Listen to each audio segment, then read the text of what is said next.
সাবধান, যদি online shopping আপনিও করে থাকেন তাহলে এই কথাগুলো একটু মন দিয়ে শুনুন। আমাকে বাইরে যেতে হবে বলে আমার এখন মিশো, ফ্লিপকার্ট, অ্যামাজন সমস্ত প্ল্যাটফর্ম থেকে টুকটাক পার্সেল আসছে।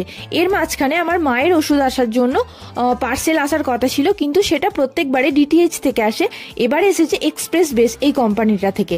তো এই কোম্পানিটা আমার সাথে কি কি করেছে আমি সেটা শেয়ার করছি। 4ই জানুয়ারি মকর সংক্রান্তির দিন আমি প্রচন্ডই ব্যস্ত ছিলাম।